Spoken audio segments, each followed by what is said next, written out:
Hi friends, நம்ம இன்றைக்கி வடகறி எப்படி பண்ணுறதுன்னு பார்க்கலாம். இட்லி தோசைக்கெலாம் இது சூப்பரான காம்பினேஷனாக இருக்கும். ரொம்ப சிம்பிளாக எப்படி பண்ணுறதுன்னு பார்த்துடலாம் வாங்க. அதுக்கு முன்னாடி நம்ம சேனலில் கிவ்அவே அனௌன்ஸ்மெண்ட் இருக்குது. வீடியோ லிங்க் ஃபஸ்ட் கமெண்டில் கொடுக்குறேன். எல்லோரும் கண்டிப்பாக பார்ட்டிசிபேட் பண்ணுங்க. வாங்க இப்போது வடகறி எப்படி பண்ணுறதுன்னு பார்த்துடலாம். நல்லா ஹோட்டல் ஸ்டைல்ஸில் அப்படியே நம்ம வீட்டிலேயே ரெடி பண்ணிடலாம். அதுக்கு ஃபஸ்ட்டில் நம்ம பருப்பு ஊற வச்சுக்கணும். நான் 3/4 கப் கடலைப்பருப்பை ஒரு 2 மணி நேரம் போல் தண்ணியில் ஊற வச்சுருக்கேன். இது எல்லாத்தையும் தண்ணி இல்லாமல் வடிச்சிட்டு மிக்ஸர் ஜாருக்கு மாற்றிக்கோங்க. எல்லாத்தையும் மிக்ஸர் ஜாருக்கு மாற்றிட்டு இது கூடவே 2 வரமிளகாய் சேர்த்துக்கலாம். ஒரு 4-5 பூண்டு பல் போல் எடுத்துருக்கேன். அதை தோலோடு கழுவிட்டு அப்படியே சேர்த்துக்கோங்க. கடைசியாக 1 டீஸ்பூன் சோம்பு சேர்த்துட்டு இதை நல்லா அரைச்சிட்டு எடுத்துகிட்டு வந்துக்கலாம். இதை அப்படியே ஒரு பவுலுக்கு மாற்றிட்டு நான் மீதம் இருக்கிறதையும் இதே போல் அரைச்சிட்டு எடுத்து வந்துக்கிறேன். ஒரு 1/2 டீஸ்பூன் உப்பு சேர்த்துட்டு இது எல்லாத்தையும் நல்லா மிக்ஸ் பண்ணிக்கலாம். இதை வடைக்கு அரைக்கிற மாதிரி 1-2 முழுசாலாம் இருக்க வேண்டாம். கொஞ்சம் குறப்பாக அரைச்சி எடுத்துக்கோங்க. முழுசாக இருக்க வேண்டாம். பாருங்கள், இதெல்லாம் பருப்பு எதுவும் முழுசாக இல்லை. நான் இன்றைக்கி எண்ணெயில் சேர்த்து பொரிச்சிட்டு அதுக்கப்புறமா யூஸ் பண்ண போகிறேன். அப்படி இல்லைண்டா இதை வேக வச்சு எடுத்துக்கலாம். இட்லிலாம் வேக வைப்போம்லாம் அது மாதிரி கூட. இதை என்ன ஷேப்பில் வேணாலும் போட்டு பொரித்து எடுத்துக்கலாம். நான் கையில் கொஞ்சமாக எடுத்து லைட்டாக ஃப்ளாட்டாக பண்ணி போடுறேன். அப்போது நமக்கு கொஞ்சம் சீக்கிரமாக பொரிஞ்சு வரும். அதுக்காகத்தான்.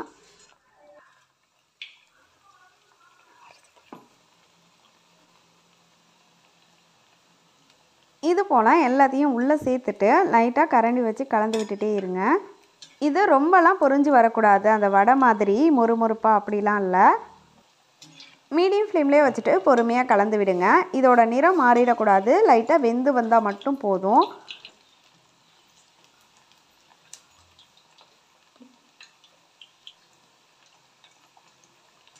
பாருங்கள், இது போல் கொஞ்சம் வெள்ளையாகவே இருக்கணும். இப்போது நம்ம வெளியில் எடுத்துடலாம். இது போலவே நான் எல்லாமே பொரித்து எடுத்துகிட்டு வந்துட்டேன். இப்போது இதை 1-2 அழகாக பிச்சு வச்சுக்கலாம். இது போல் அங்கங்கே கொஞ்சம் பெரிய பீசஸ் இருக்கிற மாதிரி பார்த்துக்கோங்க. அப்போது சாப்பிட்றதுக்கு நம்மளுக்கு ரொம்ப சூப்பராக இருக்கும். இப்போது நம்ம தாளிப்பு பண்ணிடலாம். அதுக்கு ஒரு 3 டேபிள் ஸ்பூன் போல் எண்ணெய் சேர்த்துட்டு சூடு பண்ணிக்கலாம்.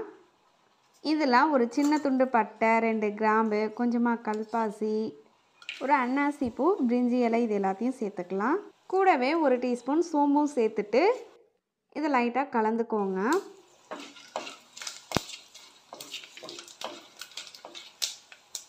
ஒரு 2 வெங்காயத்தை குட்டியாக கட் பண்ணிவிட்டு அதையும் சேர்த்ததுக்கப்புறமா வெங்காயம் ஓரளவுக்கு வதகிறது வரைக்கும் இதை நல்லா வதக்கிக்கலாம்.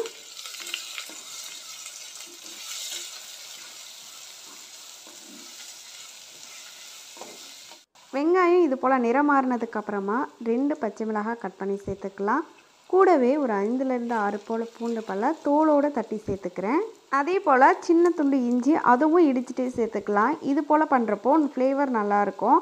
அப்படி இல்லைண்டா இஞ்சி பூண்டு பேஸ்ட் கூட நீங்கள் சேர்த்துக்கலாம். கொஞ்சமாக கருவேப்பிலை சேர்த்துட்டு இதோட பச்சை மணம் போகிறது வரைக்கும் இதை வதக்கிக்கோங்க.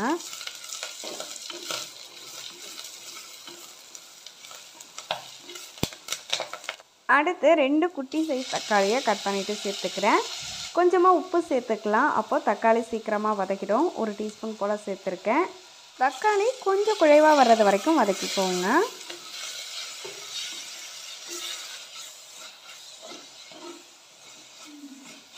இது போல் கொஞ்சம் குழைவாக வந்ததும் நம்ம மசாலாலாம் சேர்த்துடலாம். 2 டீஸ்பூன் மிளகாய்த்தூள் சேர்த்துருக்கேன். நீங்கள் உங்கள் காரத்துக்கு ஏற்ப அட்ஜஸ்ட் பண்ணிக்கோங்க. 1 டீஸ்பூன் மல்லித்தூள், 1 டீஸ்பூன் கரம் மசாலா, 1/2 டீஸ்பூன் மஞ்சள் தூள் சேர்த்துக்கலாம்.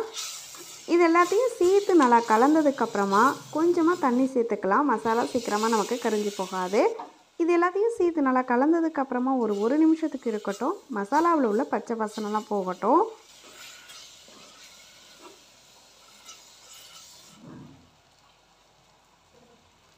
இப்போது நம்ம தண்ணி சேர்த்துக்கலாம். நான் ஒரு 3 கப் போல் தண்ணி சேர்த்துருக்கேன். தண்ணி கொஞ்சம் அதிகமாக இருக்கட்டும். அப்போது நமக்கு கொதிச்செல்லாம் வர்றப்போ நமக்கு கரெக்டாக தான் இருக்கும். தண்ணி சேர்த்துட்டு நல்லா மிக்ஸ் பண்ணதும் க்ளோஸ் பண்ணி வச்சுருங்க. இது நல்லா கொதிக்கட்டும். அதுக்குள்ளே நம்ம ஒரு தேங்காய் பேஸ்ட் ரெடி பண்ணிக்கலாம். 1/4 கப் துருவின தேங்காய் மிக்ஸர் ஜாருக்கு மாற்றிட்டு 2 போல் முந்திரி எடுத்துருக்கேன். கூடவே 1/2 டீஸ்பூன் சோம்பு சேர்த்து கொஞ்சமாக தண்ணியும் சேர்த்து இதை நல்லா அரைச்சிட்டு எடுத்துகிட்டு வந்துக்கலாம். இப்போது ஓப்பன் பண்ணி பார்க்கலாம். நல்லா கொதிச்சிட்டு இருக்குது. இப்போது நம்ம 1 2 பிச்சு வச்சுருக்க வடையெல்லாம் உள்ளே சேர்த்துக்கலாம்.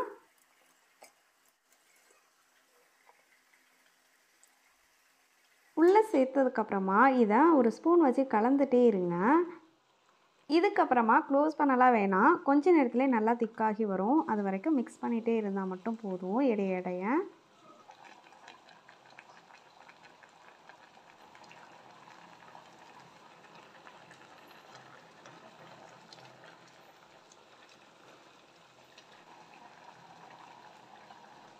இப்போ பாருங்கள், கொஞ்சம் போல் நல்லா திக்காகிடுச்சு.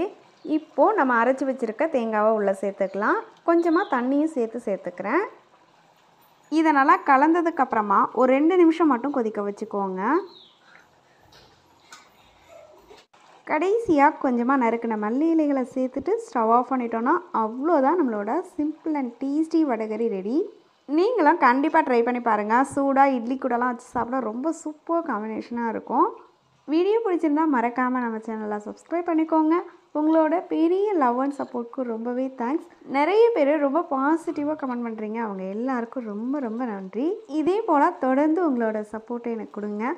அப்புறமா கிவ் அவேக்கு எல்லாருமே கண்டிப்பாக பார்ட்டிசிபேட் பண்ணுங்கள்.